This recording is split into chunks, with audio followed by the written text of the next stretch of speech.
நரேந்திர மோடி அவர்கள் உலகத்தில் ஒரு மாபெரும் தலைவரானது ட்ரம்ப் அவர்களுக்கோ அல்லது டீப் ஸ்டேட் என்று சொல்லக்கூடிய அமெரிக்க ஏஜென்சிகளுக்கோ பிடிக்கவில்லை. அதனால் தான் இதெல்லாம் செய்கிறார்கள் என்று சொல்லுகிறார்கள். ஒட்டுமொத்தமாக பார்க்க போனால் நரேந்திர மோடி ஒரு சிம்ம சொப்பனமாக இருக்கிறார். அதனால் தான் நரேந்திர மோடியை கண்டிப்பாக குறிவைத்தார்கள். ஆர்கனைசேஷனுக்கு அந்த RSS பத்திரிகையில் வந்தது உண்மை. அது பீகார் தேர்தலிலும் தமிழக தேர்தலிலும் பிரதிபலிக்கும்.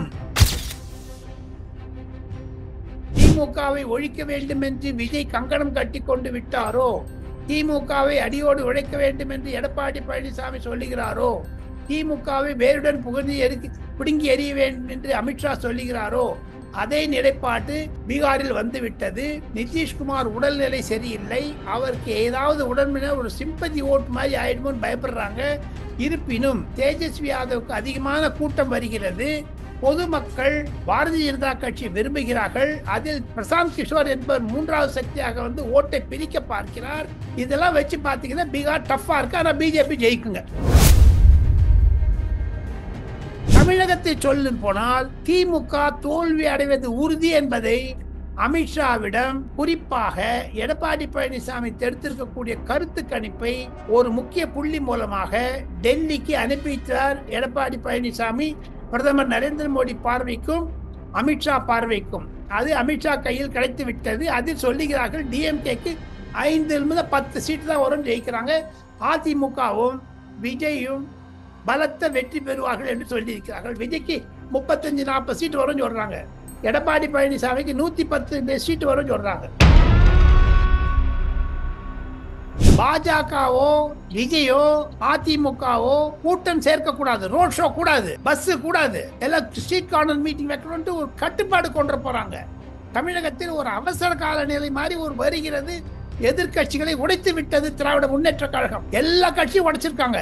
இப்ப பாருங்க, காங்கிரஸ் கட்சி உடையுதுங்க. செல்வ பெருந்தகை டிஎம்கே பக்கம் போயிடுவாரு. அழகிரி போன்றவெல்லாம் ஏடிஎம்கே வந்து கூப்பிட்டாலோ இல்ல விஜய் கூப்பிட்டாலோ போயிடுவாங்க. மதிமுக உடஞ்சிச்சு. மல்லை சத்யா 20ஆம் தேதி நவம்பர் மாசம் புது கட்சி ஆரம்பிக்கிறேன்ட்டாரு. பாட்டாளி மக்கள் கட்சி உடஞ்சு போச்சு. விடுதலை சிறுத்தை கட்சி ஏற்கனவே ஆதரவு நான் போயிட்டாரு.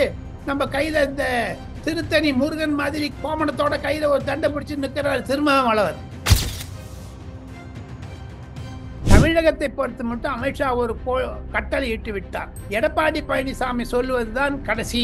விஜய் கூட வரமாட்டா அவர் டிசைட் பண்ணணும். அவர் கொடுக்கிற சீட்டு நான் வாங்கிக்கிறோம். 30 கேட்கறாங்க சார். 40-50 சொல்லுவாங்க. 30ல வந்து நிற்பாங்க சார். 30 கோவில் இருக்கிற ஊரா கேட்கறாங்க.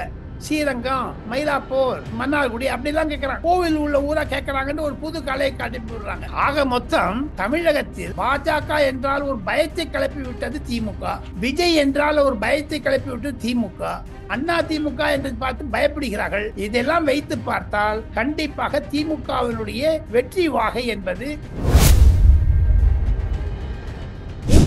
கனவு கண்டுகிறார். விஜயினுடைய தாக்கத்தை நாம் சமாளித்து விடுவோம் என்று இனிதான் கதை சொல்ல ஆரம்பிக்கிறதே தவிர இது ஒரு தொடர் கதை. ஒரு காலத்துல அண்ணா யூனிவர்சிட்டியில ஒரு சார்னு சொல்லியிருந்தாங்க. இப்போ ஒரு எஸ்ஐஆர் வந்துருச்சு. ஆக மொத்தம் 2 எஸ்ஐஆர்களும் திமுகவிற்கு ஒரு மாபெரும்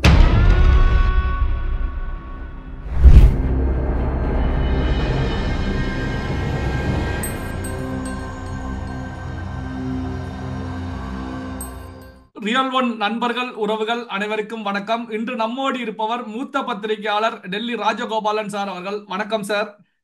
நமஸ்காரம். நமஸ்காரம். RSS உடைய ஆர்கனைசர் வீக்லி இதழ்ல வந்து ஒரு செய்தி வந்து வெளியாகி இருக்கிறது. என்ன அப்படின்னா, பிரதமர் மோடி அவர்களுக்கு உயிருக்கு ஆபத்து ஏற்படலாம் அப்படிங்கிற ஒரு சந்தேகம் இருக்கிறது அப்படின்னு சொல்லி செய்தி வெளியிட்டிருக்காங்க. இதனுடைய பின்னணி என்ன சார்? இதனுடைய உண்மை தன்மை, நடந்த தகவல்கள் என்ன சார்? ரஷ்யா சென்றிருந்த போது ஒரு அமெரிக்கன் ஏஜென்ட் சைனாவில் ட்ரெயின் பண்ண தாக்குதற்கு முயற்சி செய்தார். அதை ரஷ்ய உளவுத்துறை மறுத்தது என்று புதிய தகவல்கள் எல்லாம் வர ஆரம்பித்து விட்டது.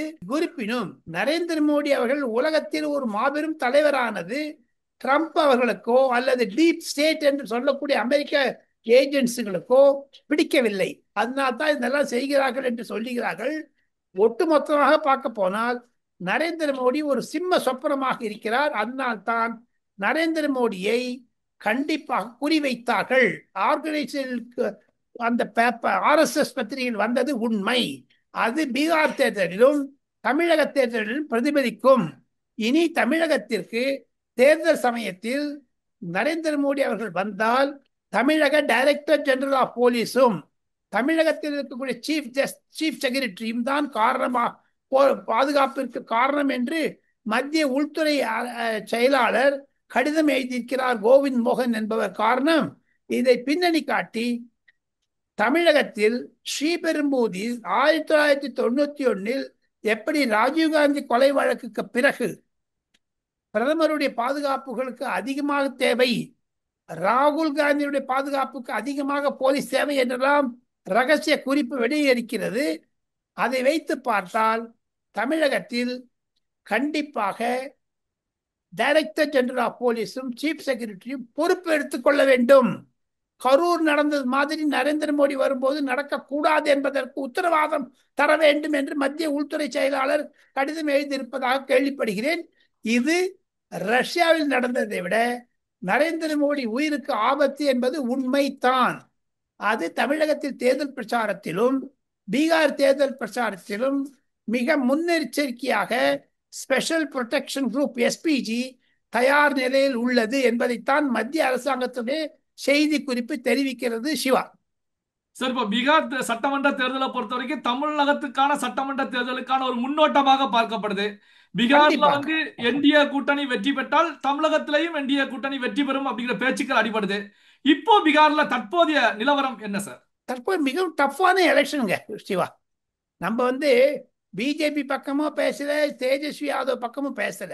கடுமையான போட்டி நிலவுகிறது. எப்படி தமிழகத்தில் மும்முனை போட்டி வந்து விட்டதோ, திமுகவை ஒழிக்க வேண்டும் என்று விஜய் கங்கணம் கட்டி கொண்டு விட்டாரோ, திமுகவை அடியோடு உழைக்க வேண்டும் என்று எடப்பாடி பழனிசாமி சொல்லுகிறாரோ, திமுகவை வேருடன் பிடுங்கி எறிய வேண்டும் என்று அமித்ஷா சொல்லுகிறாரோ, அதே நிலைப்பாட்டு பீகாரில் வந்துவிட்டது.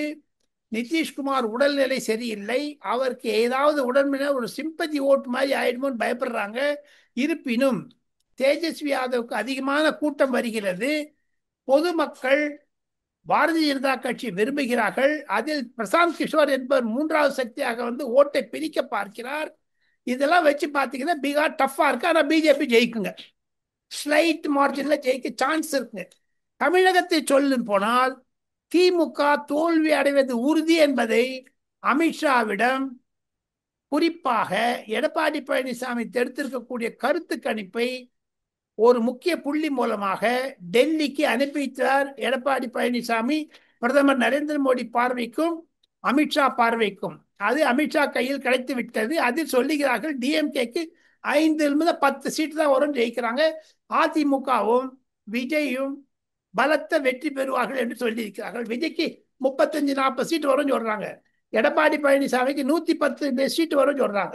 சார், இப்போ சென்னை உயர் நீதிமன்றத்தை பொறுத்த வரைக்கும் தமிழக அரசாங்கத்துக்கு 10 நாள் கெடு விதிச்சிருக்காங்க. காரணம் என்ன அப்படின்னா, இந்த பிரச்சாரங்களுக்கு தலைவர்களுக்கான வழிகாட்டு நெறிமுறைகளை 10 நாட்களுக்கு உள்ளார தமிழக அரசாங்கம் நடைமுறைப்படுத்த வேண்டும். அப்படி கொண்டு வரலைன்னா நீதிமன்றமே இதுல தலையிட்டு நெறிமுறைகளை வகுக்கும் அப்படின்னு சொல்லி தெரிவிச்சிருக்காங்க. இதை எப்படி சார் பாக்குறீங்க? தமிழகத்திற்கு ஒரு சாட்டை அடி திமுக அரசிற்கு. ஏன்னா கரூர் சம்பவம் நடந்து 1 மாசம் ஆயிடுச்சு. 1 மாசம் தூங்கினாங்களா? எப்படி இரவு 11 மணிக்கு ஸ்பெஷல் பிளேன்ல போகக்கூடிய ஒரு ஆர்வம் பெற்ற முதலமைச்சர் அவருக்கு பாராட்டு தெரிவிக்க வேண்டும். அவர் செய்தது சரி. இரவோடு இரவாக கரூர் போனது சரி. அதே சூட்டோடு சூடா பண்ண வேண்டாமோ? அந்த ஸ்டாண்டர்ட் ஆபரேட்டிங் ப்ரொசீஜரை பண்றதுக்கு காரணம் தெரியுமாங்க சிவா? சொல்லுங்க சார். திமுகவுக்கு தோத்து போயிடும். பாஜகவோ விஜயோ அதிமுகவோ கூட்டம் சேர்க்கக்கூடாது, ரோட் ஷோ கூடாது, பஸ் கூடாது, எல்லாம் ஸ்ட்ரீட் கார்னர் மீட்டிங் வைக்கணும்ட்டு ஒரு கட்டுப்பாடு கொண்டு போறாங்க. தமிழகத்தில் ஒரு அவசர கால நிலை மாதிரி ஒரு வருகிறது. எதிர்கட்சிகளை உடைத்து விட்டது திராவிட முன்னேற்ற கழகம். எல்லா கட்சியும் உடைச்சிருக்காங்க. இப்ப பாருங்க, காங்கிரஸ் கட்சி உடையுதுங்க. செல்வ பெருந்தகை டிஎம்கே பக்கம் போயிடுவாரு. அழகிரி போன்றவெல்லாம் ஏடிஎம்கே வந்து கூப்பிட்டாலோ இல்லை விஜய் கூப்பிட்டாலோ போயிடுவாங்க. மதிமுக உடஞ்சிச்சு. மல்லை சத்யா 20ஆம் தேதி நவம்பர் மாதம் புது கட்சி ஆரம்பிக்கிறேன்ட்டாரு. பாட்டாளி மக்கள் கட்சி உடஞ்சி போச்சு. விடுதலை சிறுத்தை கட்சி ஏற்கனவே ஆதரவு நான் போயிட்டாரு. நம்ம கையில இந்த திருத்தணி முருகன் மாதிரி கோமணத்தோட கையில ஒரு தண்டை பிடிச்சு நிற்கிறாரு திருமாவளவன். கம்யூனிஸ்ட் கட்சி உடஞ்சிடுச்சு. 15 கோடி ரூபாய் வாங்கிட்டு ஏப்பம் விட்டாங்க.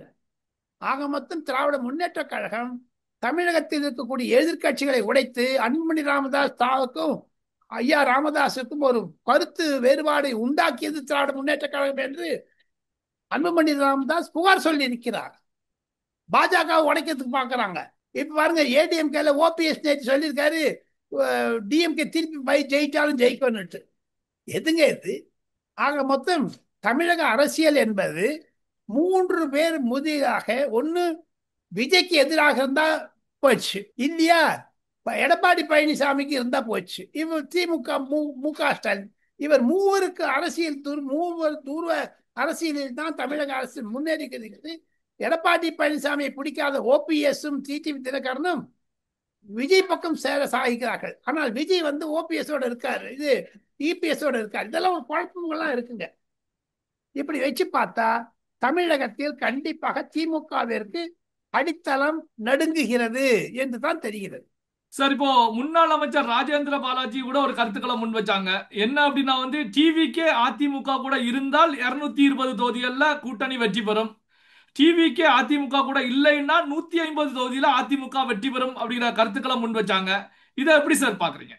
அந்த கருத்து கணிப்பைத்தான், சர்வேயைத்தான் எடப்பாடி பழனிசாமி அமித்ஷாவிற்கு அனுப்பி வைக்கிறார் என்பதை நானே போன ஒரு நிமிடம் சொன்னானே.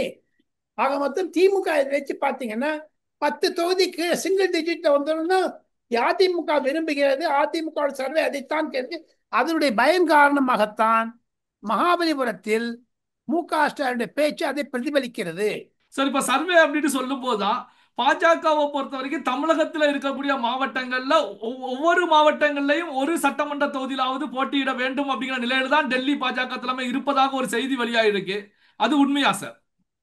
ஒன்னே ஒண்ணுங்க, தமிழகத்தை பொறுத்து மட்டும் அமித்ஷா ஒரு கட்டளை இட்டு விட்டார். எடப்பாடி பழனிசாமி சொல்லுவதுதான் கடைசி. விஜய் கூட ஒரு மாட்டா வரமாட்டா அவர் டிசைட் பண்ணணும். அவர் கொடுக்கிற சீட்டு நான் வாங்கிக்கிறோம். 30 கேட்கறாங்க சார், 40 50 சொல்லுவாங்க, 30ல வந்து நிற்பாங்க சார். 30 கோவில் இருக்கிற ஊரா கேட்கறாங்க. ஸ்ரீரங்கம், மயிலாப்பூர், அந்த மன்னார்குடி அப்படிலாம் கேட்கறாங்க. கோவில் உள்ள ஊரா கேட்கறாங்கன்னு ஒரு புது கலையை காட்டி போடுறாங்க. ஆக மொத்தம் தமிழகத்தில் பாஜக என்றால் ஒரு பயத்தை கிளப்பி விட்டது திமுக, விஜய் என்றால் ஒரு பயத்தை கிளப்பி விட்டது திமுக, அண்ணா திமுக என்று பார்த்து பயப்படுகிறார்கள். இதெல்லாம் வைத்து பார்த்தால் கண்டிப்பாக திமுகவினுடைய ஒரு வெற்றி வாகை என்பது சந்தேகத்திற்கு வந்துவிட்டது. சிவா சார், இப்போ மல்லை சத்யா அப்படின்னு சொல்லி நீங்க தெரிவிச்சீங்க. நவம்பர் 20ஆம் தேதி புதுக்கட்சி ஆரம்பிக்கிறாங்க. மல்லை சத்யா அவர்களை பொறுத்த வரைக்கும் திமுக கூட்டணியில தான் இணைஞ்சு பயணிக்க போறோம் அப்படிங்கிறதையும் அதுல தெரிவிச்சிருக்காங்க. ஏற்கனவே மதிமுக திமுக கூட்டணியில தான் இருக்காங்க. மதிமுகவில் இருந்தவர் தான் மல்லை சத்யா. இதை வைகோ எப்படி சார் எடுத்துக்குவாங்க? எப்படி சார் இதை புரிந்து கொள்வது?